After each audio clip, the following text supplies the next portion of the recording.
Hey guys, welcome to my channel. My name is Valencia and I take you guys through my journey of just exploring adulthood, and currently I am in London and I am going to just be sharing with you guys kind of how I managed to get here.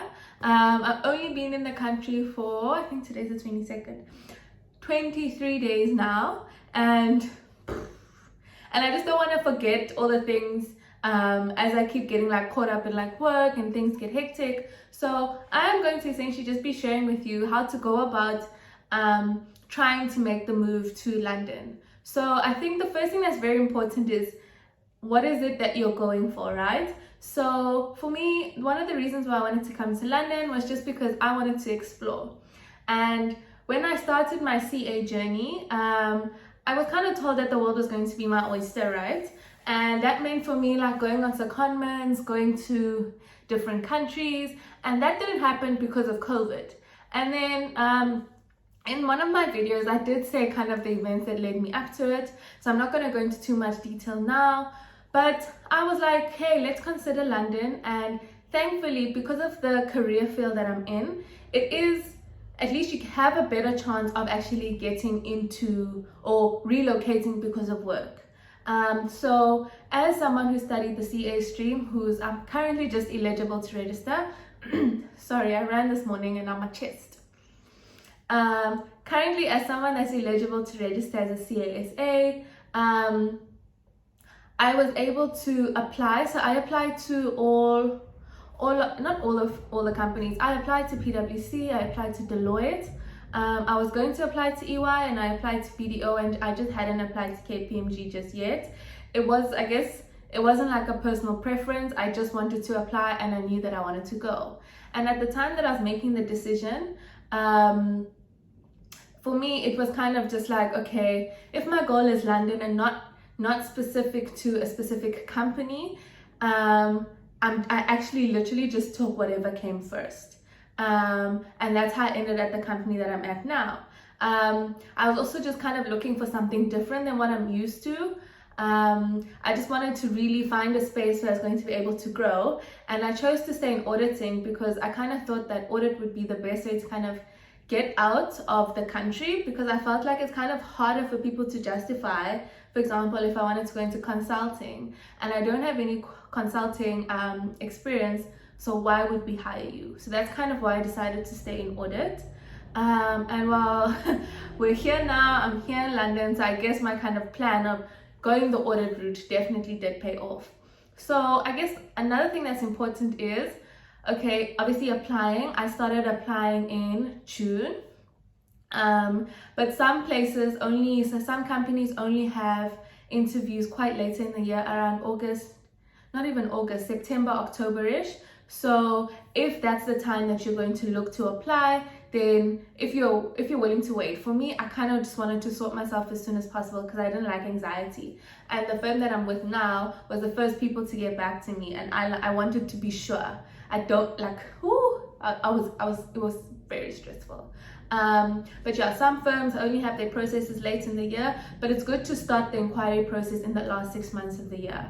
Another reason why I kind of want to put this video out now is because you need money. Coming here is so expensive, and I'm going to actually start listing all the costs for you right now.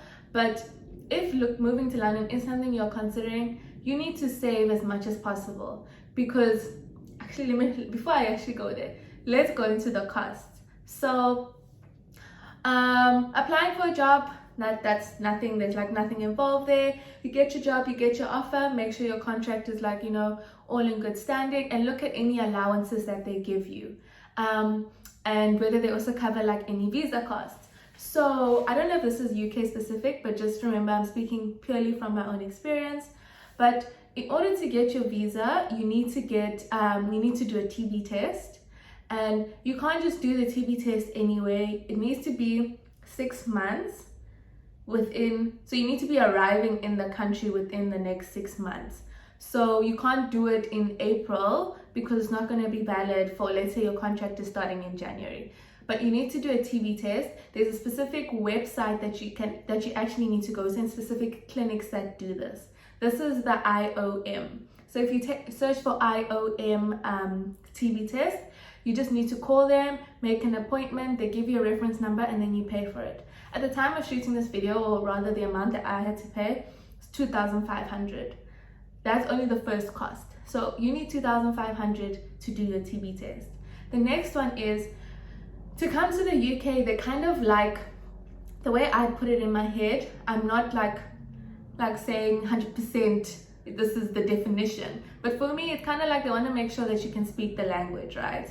And you can either go about it by writing an English test, or what I did was I had to contact my university and ask them for a letter that proves my degrees. So, hi, I was a student, I completed my master's. Can you please provide me with formal proof that I've completed my degrees and that my degree was completed in English? Once you get that letter, you then pay for this UK NARIC test. Oh, you then pay for the UK NARIC people to kind of submit, go over your documents, make sure that, yeah, everything is in English, we're happy with you, and it's like a stamp of approval that you can speak English. That cost is actually charged in pounds. Oof, do I remember the price? Probably not. Give me 2 seconds. Okay, so I just actually checked and it was £140 for the actual test. And then in terms of the mode of delivery, I'm going to say go for an e-statement because you can download it from their portal, and it's something called ECTIS, ECCTIS. That's where you do your UK NARIC. If you want any links, I'll probably put them down below. So you kind of need to budget for £150 for a UK NARIC. And I think it took 10 working days. Is it 10 or 15? I just remember it took time. And also with the TB test, for me, I also felt like it took time to get an appointment. But once you have an appointment, you do the test on the day. So that one is just also, sorry to be jumping, but the TB test is just to make sure you don't bring TB into their country. And it's a simple scan of your lungs, basically. So that's the TB test. Then the UK NARIC, that one did take time. TB test is on the day you get your certificate. UK NARIC, I feel like it was 10-ish working days, but I want to also lean for 15. Let me also double check this.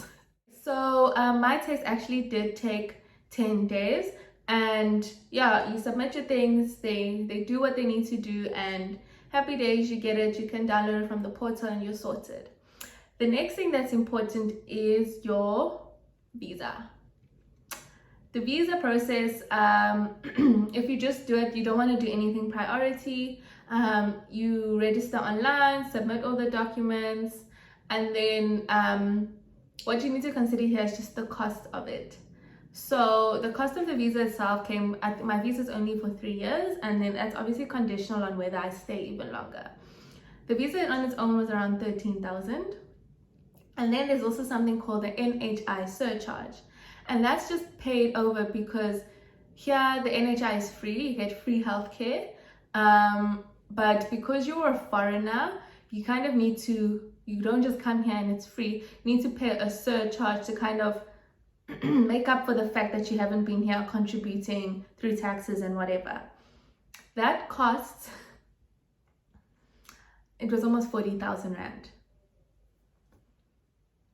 So NHI is 40,000, visa is 13,000, TB test came up to around 3,000 something when I translated it, TB test 2,500. And this is why I kind of say, like, you need to have money, but also just remember there are some firms that cover certain things. So some firms can pay for your visa, some firms can pay for NHI, some firms reimburse you for all these costs actually. So let's say whatever the sum of all these amounts are, let's say you have to pay them up front. I want to say most firms will reimburse you for it.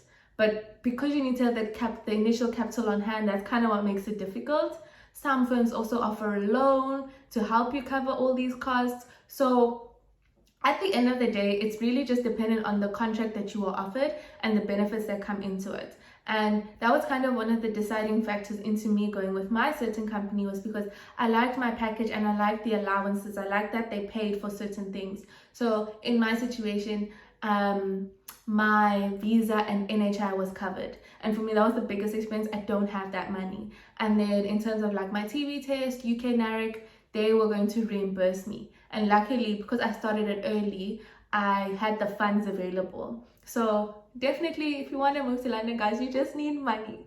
You just need money. And I'm patiently holding on to the end of the month for the salary. Is that all the admin? For the visa, if you don't do anything priority, you just, once you've submitted your bundle, they call it an application bundle, you get given a date, you show up to the place to do your visa appointment. Also, it was very quick. I was so surprised at the efficiency. I was kind of in and out in like 5 to 10 minutes, which was really nice. And then the standard processing time is 15 days. So mine came at, I think, on the 11th day. And the thing that kind of scared me was, it was like, okay, your passport is ready for collection. And I didn't know, like, you don't know if you got it or you were rejected. So it's kind of like this anxiety until you collect it, and then you eventually open it and you see your vignette. They call it a vignette. And in that vignette, it's kind of just to say, you're allowed to enter the UK within this period, and thereafter you get a permanent residence card. And I think when I opened mine and saw it, I got so emotional, and I was just like within the people.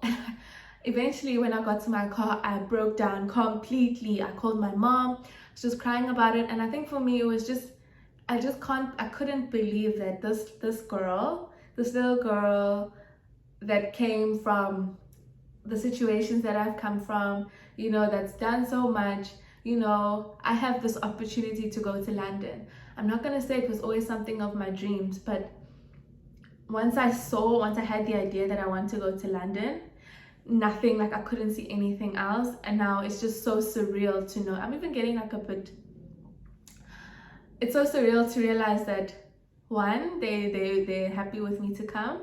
I actually got a contract, and right now I still can't actually believe that I'm here. So yeah, that's just some of the admin that kind of, and I guess for me, it was just the emotions that I also dealt with during that time. Eventually, once you get your visa, then you can kind of get excited. For me, it was just things like, okay, what am I going to do with my car, my place? You need to put in notice. I had to put in 2 months notice for my place. Then you need to think about whether you want to sell the things that you have, or you're going to keep them. If you're going to keep them, where are you going to keep it? Do you have storage? Do you need to pay for storage? If you have a car, you're going to finish paying it off, give it to someone, sell it. There's definitely a lot that just goes into it. The best thing to do is I kind of made a list of things to do, and I put them, so I had a calendar, and I said, okay, by the end of this month, I need to look for this. At the end of this month, I need to look for this. And that kind of helped me like just keep everything in check, because wow, it was a lot. I think then it's like starts getting excited. Okay, I'm going, get your luggage, you start packing.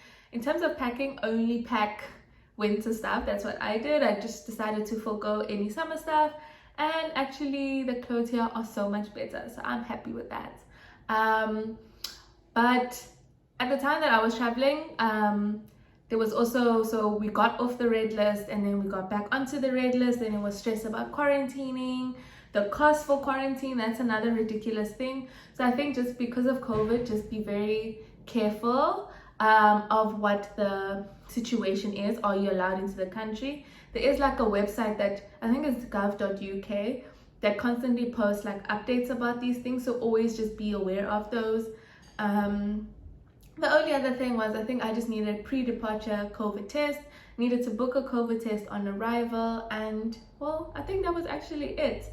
So that's like just the admin of it. If this is something that you're considering, send me a DM on Instagram if there's anything else that you kind of need help with, or leave me a comment down below. I respond to my comments quite frequently, and I always check them. So just send me a question. I'm happy to help you guys. Just let me know what you need. If you have any more questions and you might want another video, I'm happy to record one. But if you want to come, number one thing, just save from today. Even if maybe you're not sure about like London specifically, but like whatever country you want to go to, save, guys. Things are expensive. And I know I kind of just threw these numbers out, but it was painful for me to just know that. So yeah, that is all for today. I hope this helps you. Please ask me questions, engage.